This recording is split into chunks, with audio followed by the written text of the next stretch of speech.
E aí pessoal, Tarsis aqui de novo e vamos começar a nossa série de vídeos agora do mês de abril com o tema quadrinhos. Bem, eu vou começar primeiro falando um pouquinho, certo, do que na verdade é quadrinho, como foi que surgiu, né, quais as primeiras publicações. Mas isso no próximo bloco. Se inscreve no canal, dá aquele like aí gostoso pra gente. Então assim que acabar essa quarentena, a gente vai voltar às atividades normais. Beleza? Então vamos para o próximo bloco e vamos começar a entender um pouco o que é histórias em quadrinhos. Se liga aí.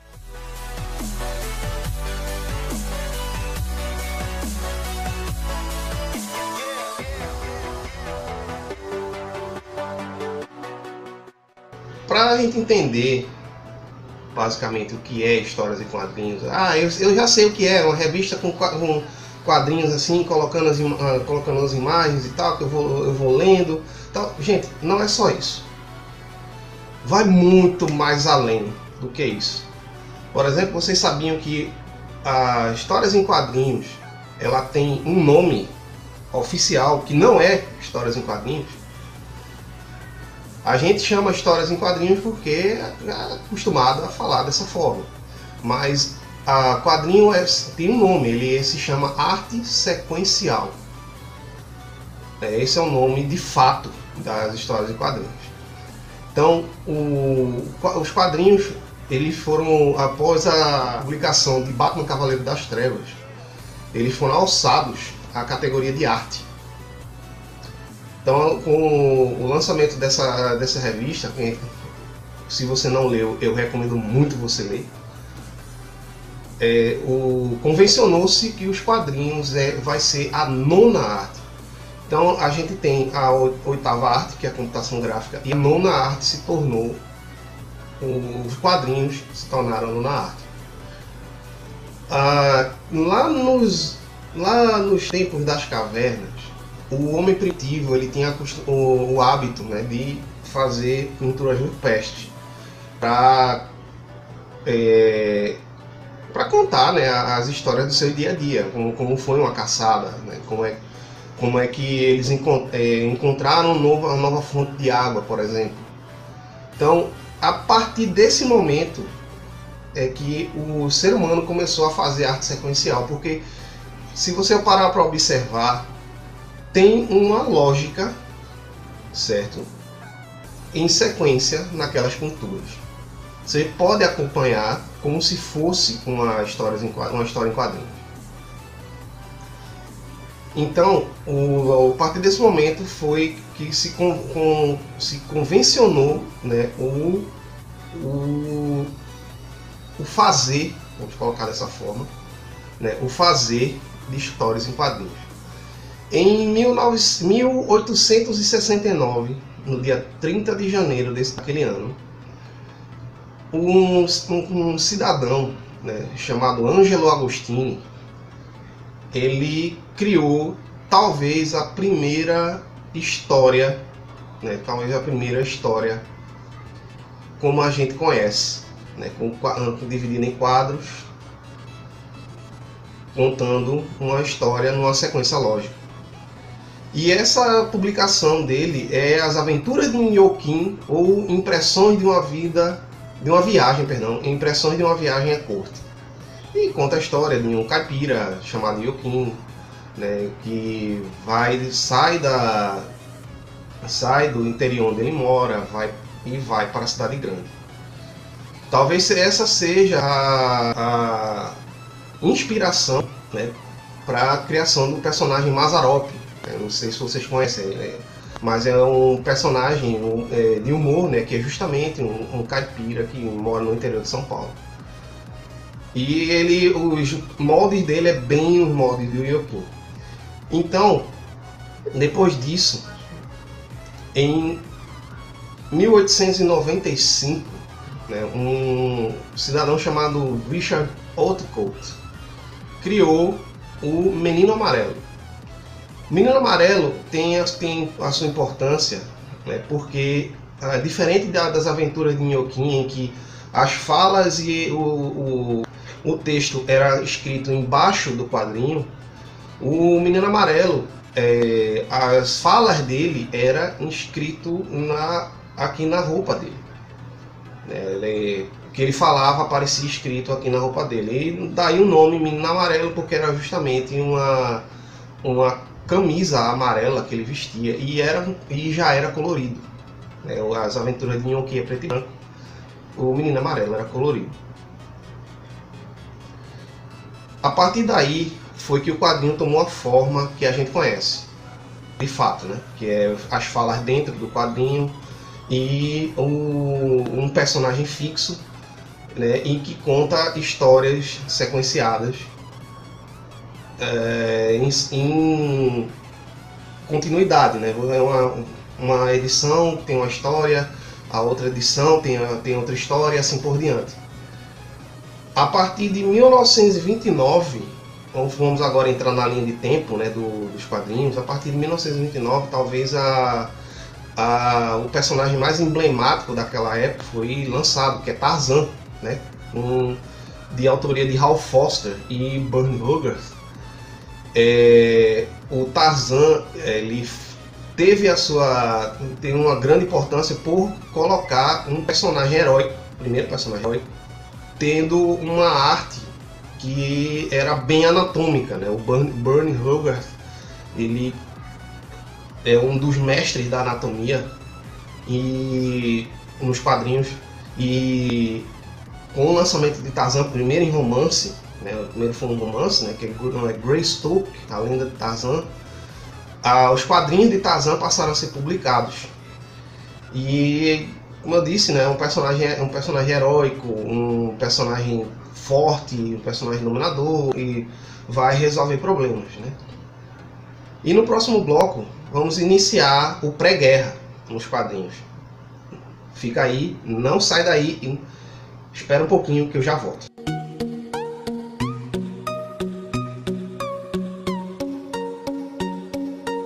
Dando continuidade, né, em 1930 foi criado talvez um dos personagens mais famosos, né, tanto da animação quanto dos quadrinhos, que é o Mickey Mouse, né, criado pelo Walt Disney. Os quadrinhos do Mickey os quadrinhos eram tudo preto e branco, né, não é colorido ainda. E os quadrinhos do Mickey mostravam aquele Mickey Mouse bem do começo mesmo, né, que ele era um calção vermelho com duas coisinhas brancas, né, dois botãozinhos brancos, e eram histórias que retratavam coisas bem do dia a dia daquela época, né? Era o Mickey Mouse se aventurando por outros lugares, ou talvez dentro da cidade, né? Não havia ainda muitos dos personagens que a gente conhece da Disney, né? Por exemplo, o Pato Donald só foi criado depois, e foi o segundo personagem que a Disney criou.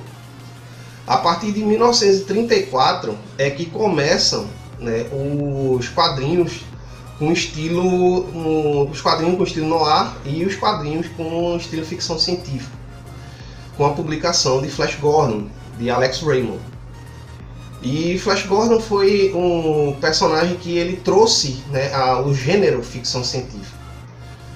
E a partir dele foi que se criaram muitos outros, né, pegando o estilo do Flash Gordon, né, viagens espaciais, aventura, um personagem praticamente infalível, né, não erra praticamente nunca, né, e aí é o personagem a partir desse momento que tem um vilão fixo, né, que é o Ming, o Impiedoso.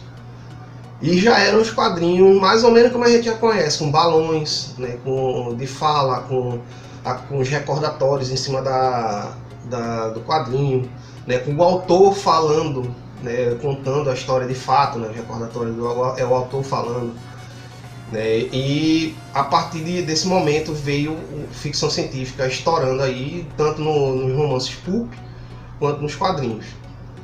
Em 1938, talvez seja um personagem herói como a gente conhece já, né, a fantasia e cueca por fora da calça, como muita gente gosta de falar, né, que é a estreia do Superman, que ele não era da maneira como a gente conhece, ainda não. Né? Ele foi lançado numa revista, numa história chamada Homem do Amanhã, e ele era muito parecido com o Lex Luthor, né? Ele era careca, como o Lex Luthor é, e depois é que o Jerry Siegel e o Joe Shuster são os autores de Superman. Depois é que eles foram e criaram aquela roupa que o Superman usa, né? A roupa vermelha e azul com o S no peito. E já era o super-herói inspirado no Homem Forte do circo, né? Que era a cueca por fora da calça, bem musculoso e tal. E no ano seguinte, em 1939, na Detective Comics número 27, é que vem o Batman. Que naquela época era um personagem bem mais violento, né? Ele usava fogo, por exemplo. Não havia o Robin, além do Robin, o Robin ele veio depois, assim, ele veio, talvez, se não me engano, foi na edição seguinte que veio o Robin. E o Batman veio com uma proposta de um cara normal que usa uma roupa de morcego, mas é um cara que é um dos melhores detetives do mundo, e ele é um cara que tem muitos equipamentos, certo? Ou seja, é bem o oposto do Superman, que é o personagem super poderoso, né, infalível, né, que não erra, ele sempre se dá bem, né? E o Batman trouxe uma história diferente, ele trouxe uma proposta bem diferente, que é um personagem humanizado já, é um personagem que é bem aqui, ó, pé no chão.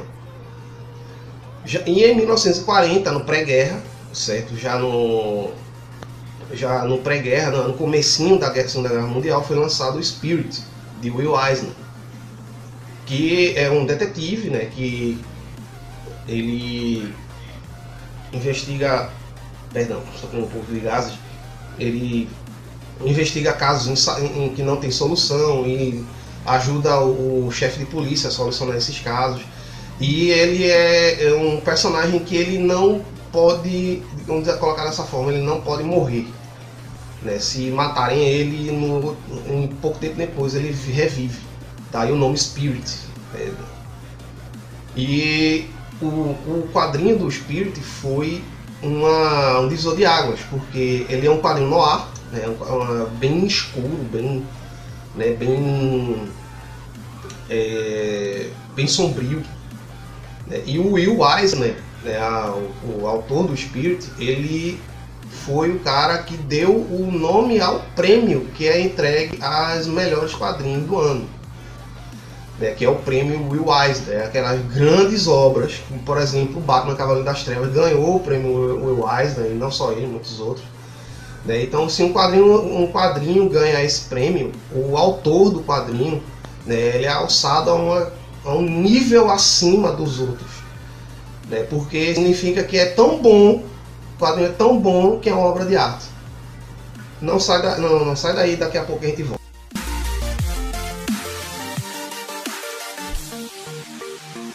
Em 1952, já depois da Segunda Guerra Mundial, durante a Guerra Fria, veio um quadrinho que, tipo, quis chutar o pau da barraca, vamos colocar dessa forma. Porque ele traz o estilo nonsense para os quadrinhos. Ah, caramba, Cássio, lá vem você de novo com um termo em inglês, né? Então, o estilo nonsense, quer dizer, sem sentido, é o nome, é a tradução, né? Ele é um estilo em que as histórias que tá nesse quadrinho, que se enquadram nesse estilo, elas são histórias realmente bem malucas, né? Então, em 1952, um cidadão chamado Harvey Kurtzman, nos Estados Unidos, ele cria a revista Mad. Os mais antigos vão saber do que eu estou falando, porque até pelo menos a década de 90 do século passado a Mad era publicada no Brasil, né? Hoje em dia não mais. E ela, caramba, passou quase 50 anos sendo publicada. Então a revista Mad, ela vem trazer a sátira, né? O veio central da revista Mad é a sátira, né? Ela vai tirar onda com tudo, certo? Então, se tem um assunto em voga no momento, a Mad vai pegar esse assunto e vai tirar sarro, certo? Então, os quadrinhos da Mad, né, os quadrinhos da Mad, ele tinha um personagem chamado Ernest Nellman, né, que é justamente a cara da Mad, né? Aquele é um garoto de rosto oval e grandes orelhas de abano, assim, e bem sardento, né? Então esse personagem, ele vai pegar um assunto aí que esteja rolando, esteja em voga, e vai tirar sarro de tudo. Então a proposta da revista Mad, além disso, é ser um quadrinho de humor, né? Então era um estilo tão próprio que ninguém fazia o que a Mad fazia, certo? E já em 1959, aqui no Brasil, um carinha chamado Maurício de Souza, ele cria o personagem Bidu. E esse é o primeiro personagem da Turma da Mônica, né? As historinhas do Bidu, né, e consequentemente do Franjinha, né, que é o dono dele, né, começaram as histórias da Turma da Mônica. Então depois veio a Mônica, que é baseada na filha do Maurício, né, de nome Mônica também, né, veio a Mônica, aí veio Cebolinha, Cascão e tudo mais, certo? Então além, né, de As Aventuras de Nhoquim, o Brasil passa a ter novamente um quadrinho puramente nacional, né, puramente feito aqui, que é as histórias da Turma da Mônica. E se vocês se lembram dos vídeos de anime, né, do mês passado, vocês viram que o Maurício de Souza, ele fez tanto sucesso com essas histórias que ele chamou a atenção, né, do mestre Osamu Tezuka, e que ajudou o Maurício de Souza a levar as histórias da Turma da Mônica para o Japão. E lá estourou, fez muito sucesso também, sendo o próprio Osamu um grande fã, né? E com isso a gente chega na era de ouro dos quadrinhos, né? Então, e pelo menos nos quadrinhos de super-heróis, é chamado dessa maneira porque foi quando um monte de personagens foi criado, né? Várias editoras, né, foi criado. Inclusive, eu esqueci de mencionar, em 1939 foi fundada uma editora chamada Timely Comics, em que nessa editora trabalhava um carinha chamado Stan Lee. Quem tiver já antenado nos quadrinhos sabe do que eu estou falando, né? O mestre Stan Lee começou nessa editora. Então a Timely Comics é a predecessora da Marvel Comics.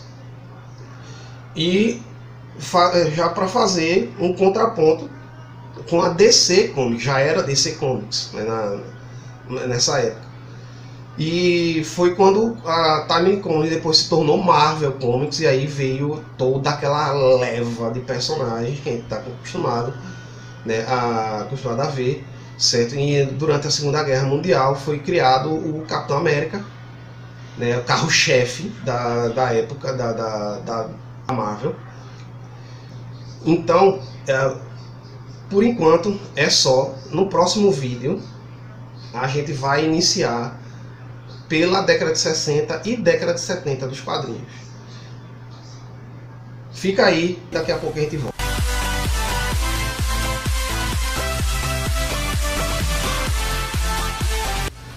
Então é isso, galera, chegamos a um final de mais um episódio.